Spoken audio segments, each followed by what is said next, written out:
Life in North Korea is difficult enough as it is without all of the horrors that come with being in the military. Its terrible living conditions and controlling government are enough to break down even the hardest of North Korean citizens. Make sure to stay tuned until the end to hear about what happens to the soldiers who tried to defect from this country.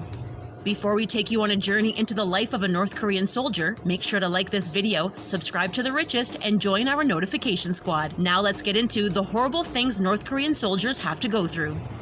We all know that living conditions are terrible in North Korea, but they can be even worse for those in the military. And it's not because there aren't enough resources to go around, but simply because leader Kim Jong-un isn't prepared to devote them to his soldiers. North Korea claims to have one of the world's biggest ground armies, with around 1 million active members and up to 6 million soldiers in reserve. While many countries allow their citizens to choose whether they'd like to serve in the army or not, that same choice isn't given to North Koreans. Every North Korean has to join the army at some point in their life, unless there's a very good reason why they can't. As soon as they turn into an adult, they're conscripted into the army. In total, there's thought to be up to 7.7 million trained soldiers across the whole country. On the surface, this makes North Korea a very dangerous country to attack. With so many soldiers ready to fight, you'd think that the rest of the world would stay away purely due to the vast number of soldiers that they have in reserve. But conditions for North Korean soldiers are so poor that the bad health of its military has a negative effect against its imposing size. North Korean soldiers serve their state for varying periods of time. Women must serve for around 7 years, while men serve for 10. North Korean teenagers who get into university are allowed to study before being conscripted upon graduation. But unsurprisingly, most citizens don't continue on to higher education due to a lack of schooling during their youth. This causes them to take up a place in the army early on. But if a student can make it to university, it can help them when it comes to serving in the army. Scientists only need to serve for 3 years, and those with a bachelor's degree only have to stay for 5.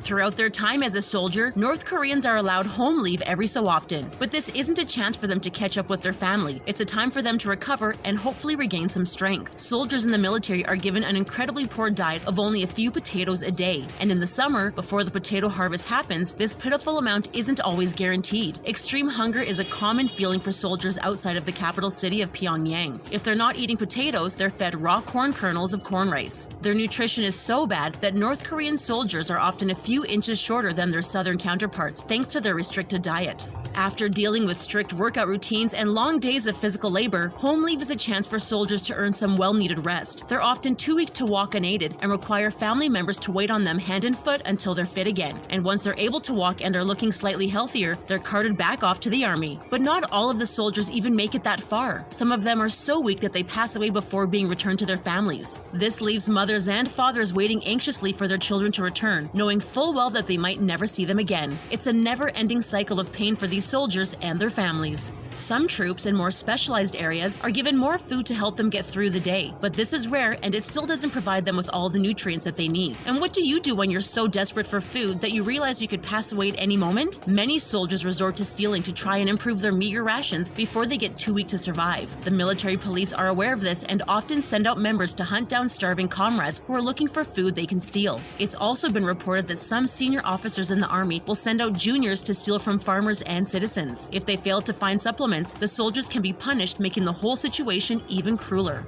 Going home for a while is also a chance for soldiers to wear their own clothes again. Sure, wearing a uniform might be a standard for many workers around the world, but these soldiers are forced to wear shoddily created outfits that can cause them pain. During the cold winters, soldiers are given thick boots to stop them from getting frostbite. But because Kim Jong-un isn't prepared to pay for top quality, the boots are often thin and stuffed with cotton, which starts to come undone after a few wears. This means that the boots rub and cause injuries every single time that they're worn. Aside from starvation and being injured by their own clothing, life for female North Korean soldiers comes with its own challenges. Women in the state are often faced with unwanted advances. They are harassed by male soldiers who just won't leave them alone. Executive officers and commanders often go up to women to adore them, which means to touch them inappropriately. It sometimes starts with a touch to their hip or neck before developing into something more severe. Sadly, these women have no one to complain to. If they speak up, there are chances that the adoration will get worse, leaving these women in an incredibly dangerous position. There are around 180,000 women women in the North Korean military, and many of them lose their period due to the malnutrition that they face in their 7 years of service. However, they often consider this a good thing because menstruating while suffering from starvation would make things even more difficult for them. But this also makes it easier for commanders to cover their tracks when they want to have their way with female soldiers. One female soldier who escaped revealed that there was a commander who would stay in his room after hours and call certain women to come see him. They were never able to refuse, even though they knew full well what would happen in that room.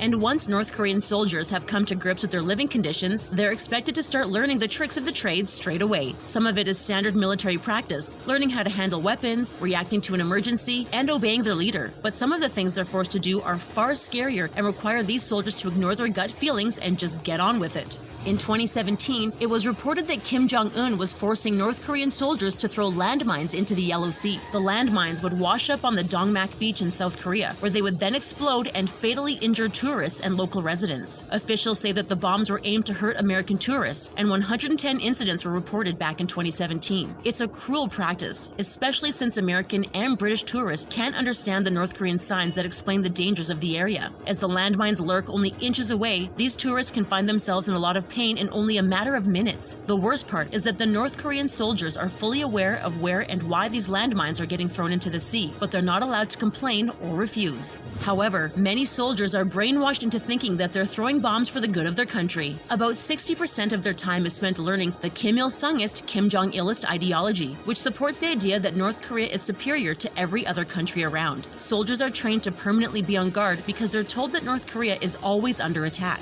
The military is also taught to obey Kim Jong-un and to protect him at any cost. They're trained to be prepared to give their lives for their leader, to ensure that the next generation will be able to live the same luxurious life that they think they're living now.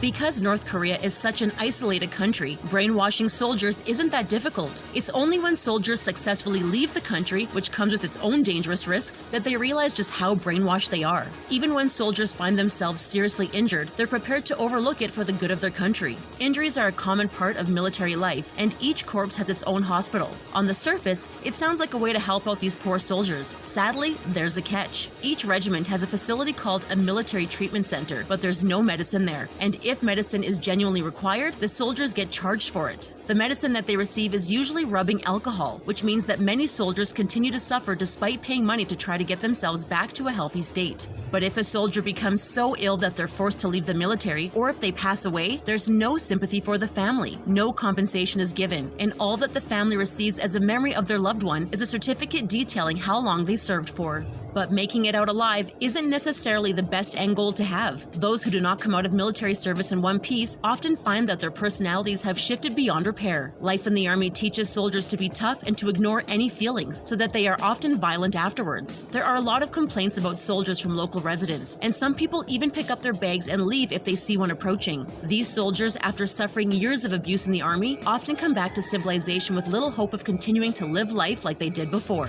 By now, you might be wondering why these soldiers don't just leave the army to try and find a better life elsewhere. Some of them try, but it's very dangerous to do that. Defection is a crime in North Korea, and it's one that isn't committed lightly. It's common for soldiers to be taken down if they try to leave for South Korea. If they're lucky, they're thrown into jail instead, where they'll spend the rest of their days in squalid, starving conditions. Kim Jong-un finds it very embarrassing when any of his troops try to escape, because it gives his country a bad reputation. So when they try to cross the border via the Tumen River, they are often met by border guards who aren't afraid to take fire if they see a defector. And if there's even the smallest inkling that a senior leader knows of a soldier's plan to leave the state, it's likely that the leader will be punished too. It seems that the threats associated to defecting have been enough to stop North Korean soldiers from escaping, as numbers have dropped over the past years. But the numbers are still incredibly high. Since 1953, between 100,000 and 300,000 North Koreans have defected to Russia or China. It's clear to see that life as a North Korean soldier has many challenges, and only the strongest are able to survive.